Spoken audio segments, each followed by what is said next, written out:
If we knew more about our sleep, what would we do differently? Would we go to bed at a consistent time or take steps to reduce interruptions to our sleep? With Sleep Score, Apple Watch measures your bedtime consistency, interruptions, and sleep duration. Then, every morning it combines these factors into an easy-to-understand score from 1 to 100. So you'll know how to take the quality of your sleep from okay to very high. Know your sleep score with Apple Watch. iPhone 11 or later required. Last night, you spent 2 hours deciding what to wear to the party. This morning, it'll take you 2 minutes to list it on Depop and make your money back. Just grab your phone, snap a few photos, and we'll take care of the rest. The sheer dress and platform heels you'll never wear again? There's a birthday girl searching for them right now. Your one-and-done look is about to pay for your next night out. Or at least the ride home. Your style can make you cash. Start selling on Depop, where taste recognizes taste.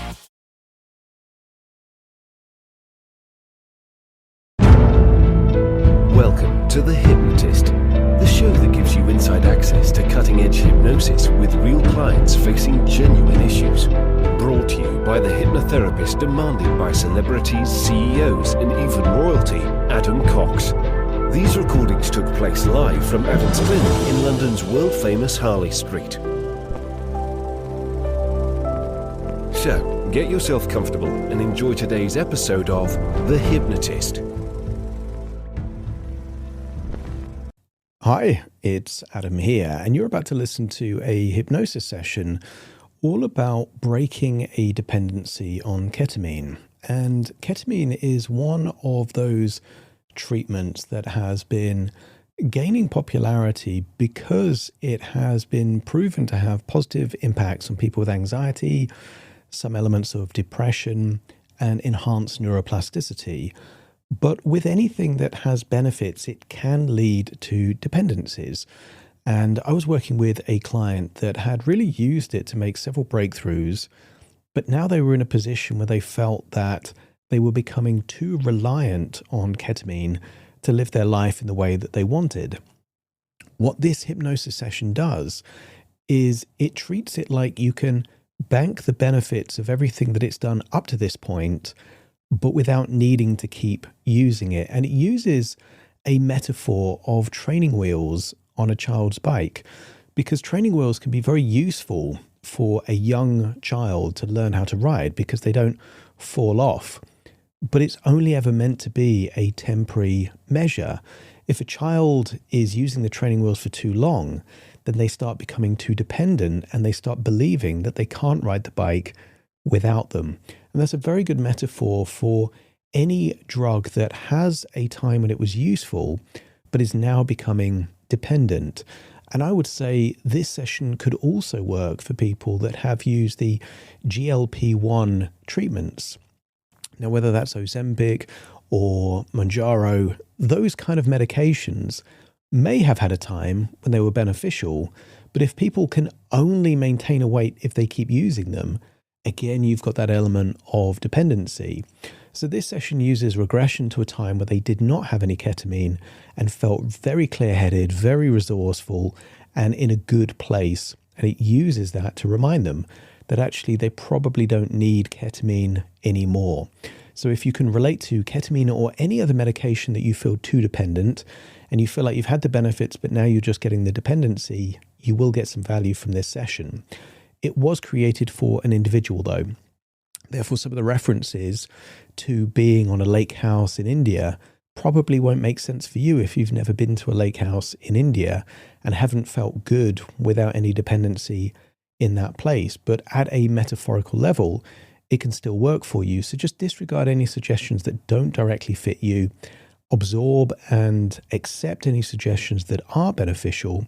And if you are interested in working with me directly, have a look either on my website, adamcox.co.uk, or in the description to this episode, and you'll be able to find all the details to explore working with me directly.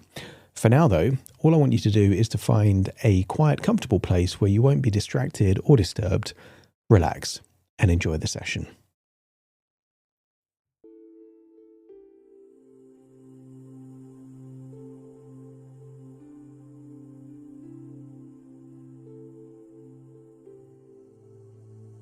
Take a deep breath in. And as you breathe in that resourceful feeling of calm and relaxation. And as you exhale, give permission for any tension, stress, or worries to feel like it's melting away and leaving your body in your outward breath. Breathing in a wonderful feeling of peace and calm, and releasing any chaos and tension, so much so that each breath facilitates a deeper, more relaxing experience.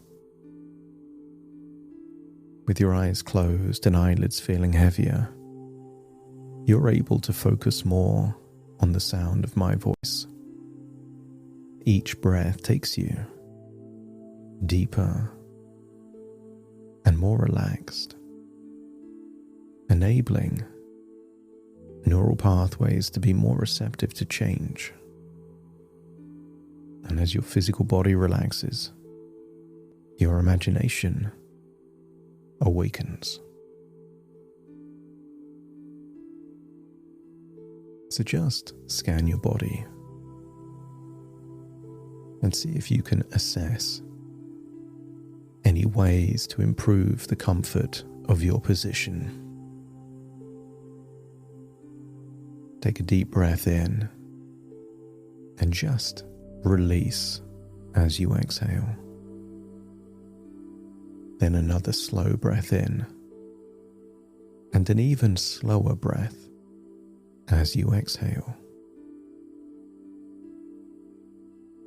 And with each breath, allow your body to settle. Your shoulders soften and relax. Your jaw unclench. Release even more now. And just quieten your mind. This hypnosis isn't about forcing anything to happen. It simply allows the mind to reconnect and recalibrate with something that already exists within you. And as your breathing becomes slower and steadier, don't be surprised if your imagination and your mind can travel. Some people believe in astral projection, that your imagination can travel in space, but also in time. And I want you to think of a place and time where you felt at peace, a time when you felt clear-headed. And maybe that place was far away, a different continent, a different country, hours outside a large city. I want you to think of a large lake house next to a tranquil lake, far away from the chaos, the energy of the city. And I want you to connect with somewhere quieter. Maybe you recognize the place, or maybe your imagination creates a new place like it. You could think of a lake house beside calm water, with large trees that seem to have been intentional. They were planted or moved there to enhance the surrounding. You could imagine leaves and branches, and I want you to imagine the sun setting there by the lake. And perhaps as evening arrives, the air becomes softer and cooler. The sky above starts filling with bright stars, clear, vivid, endless. Not just stars, but galaxies, nebula, I want you to imagine how it felt to be there. Peaceful, clear-headed, self-trusting. And in that moment, realize that you didn't need anything to enhance it. No need for it. Just you, thinking clearly, speaking naturally, feeling resourceful. And I want you to think what it would be like to be by the stillness of the lake, all on your own. There may be other people nearby, maybe in the lake house or further away, but just connect with you, the gentle movement of water, the quiet sounds of nature. Connect with that feeling of safety and calm. And as you sit or stand near that lake, I want you to imagine a wonderful feeling, a feeling of connection, clarity, that just as your neural pathways can connect, you can connect. And what if this place wasn't just a location? What if this facilitated a state of mind, a pocket of peace? Some people believe that any emotion, any sensation you experience even just once can be harnessed, replicated, and utilized again. Because the interesting thing about a pocket is that you can take it with you. And I want you to imagine that peaceful, clear feeling by the lake. I want you to imagine where that clear-headedness feels. Is it by your temple, the back of your head, the top of your head, or just there around your head? Imagine a color that represents that clear-headedness. Maybe a shape or a sound. And the more you think of that color, that shape, that sound, the more the pocket of peace and clear-headedness begins settling deeper inside you. And then imagine that self-trust.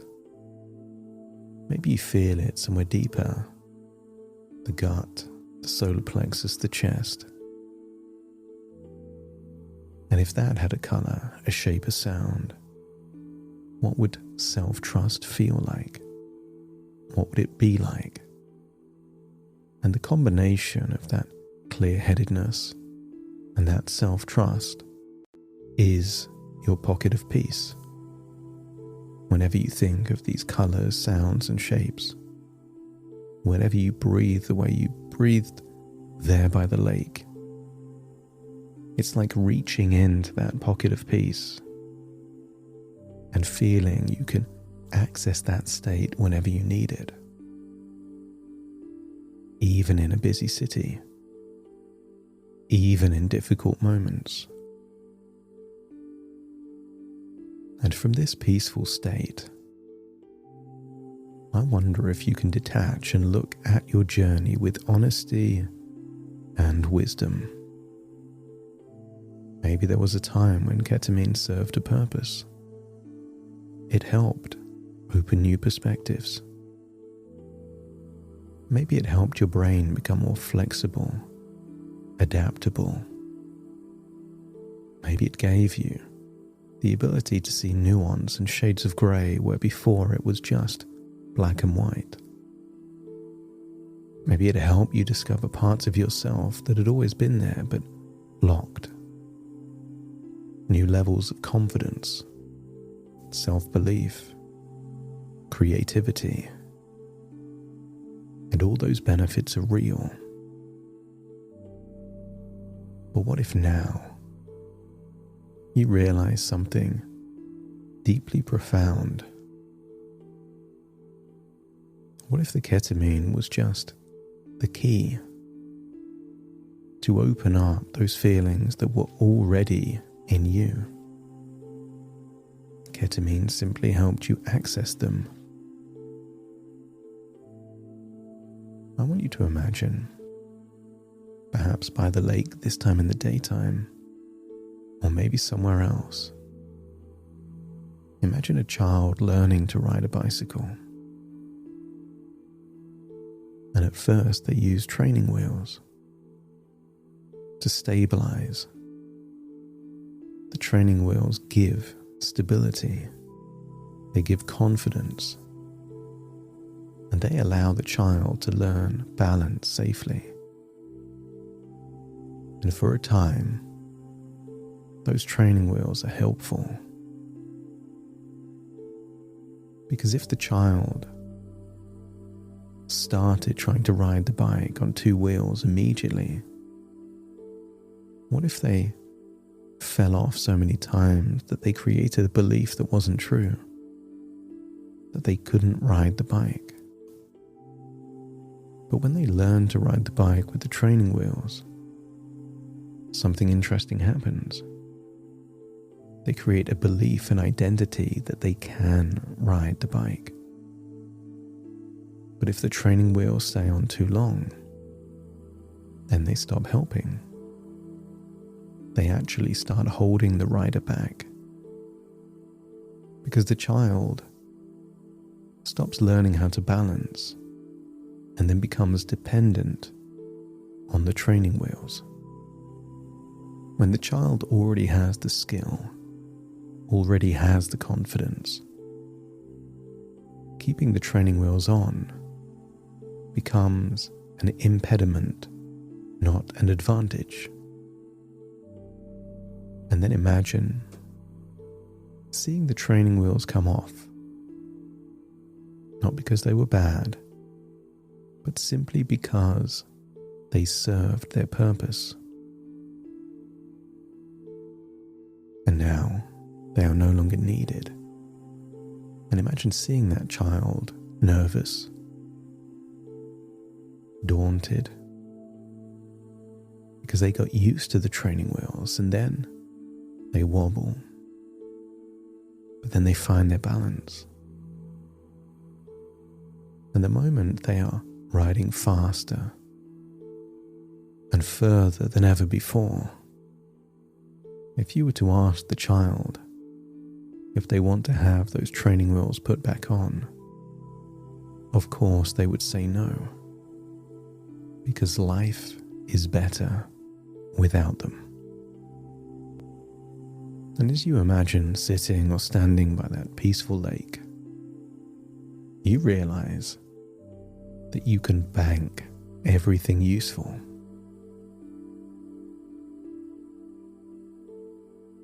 What if you could keep the insights, the confidence, the expanded thinking, the creativity? What if all of those things remain because they belong to your brain? The mind has already changed. The locks have already been opened. The growth has already happened. And now your mind understands something powerful. Since you've used them so often, you can access these states naturally, clearly, soberly. And when your mind is clear-headed, what's interesting is those qualities actually become stronger, more stable, more reliable. And as you look out across the lake, I want you to begin to see a hologram of you in your future forming. It almost seems to have an evolved identity, a version of you that is subtly different. Maybe it's back in the city, but you still look calm, centered, self-trusting. And if you were to describe that future version of you, you might say clear-headed or self-trusting. But this identity has one crucial difference. There is no dependency or desire for ketamine, because that version of you trusts your mind. They trust your ability to think clearly. They trust your ability to handle life without needing any chemical assistance. That version of you does not need the training wheels. And just as you felt this way in India, you can feel this way in the present and the future. Because every day you decide you don't need it, self-trust grows stronger. Every time you handle a difficult situation sober, your brain records the evidence that you can do this, that you already have what you need. And what if that trust becomes stronger than any substance? You've banked all the benefits and now broken free of the shackles of those training wheels that you don't need anymore. Because all of those resources come from within. And the more you trust yourself, the less any external thing is needed. And I want you to imagine placing that lake, the stars, the trees, even all of the nature of that part of India inside your mind into a pocket, as if that place becomes a permanent inner refuge, a pocket of peace that you carry with you everywhere. And whenever you need calm, you can return there. Whenever you need clarity, you can return there. And whenever you want to remember who you truly are without the influence of ketamine, you can return there, clear-headed, self-trusting, and most importantly, free. Because from this point forward, ketamine simply becomes an echo of the past,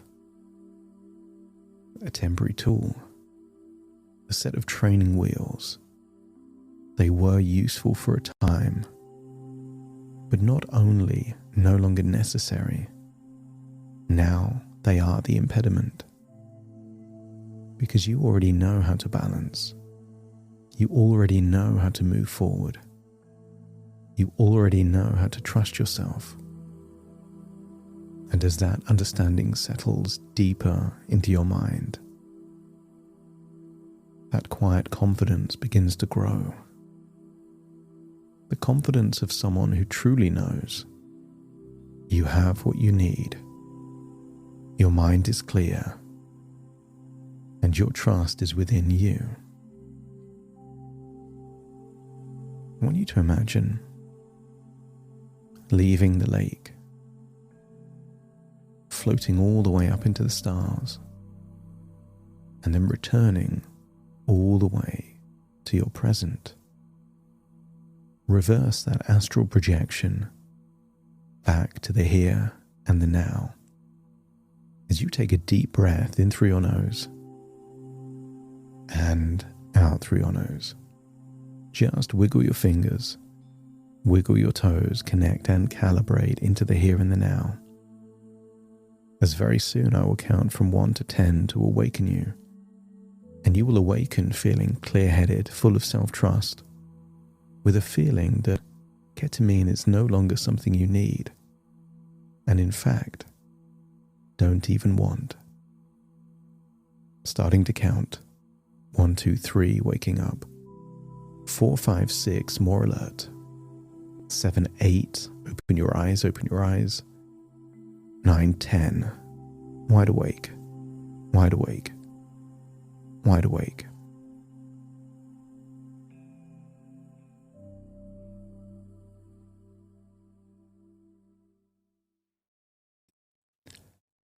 Thank you so much for joining me on today's episode of The Hypnotist. If you've enjoyed this episode or got some value from it, please give it a 5-star rating and review. And maybe you know someone that would also benefit from this particular episode, in which case share the episode with them so they can also get the benefit too.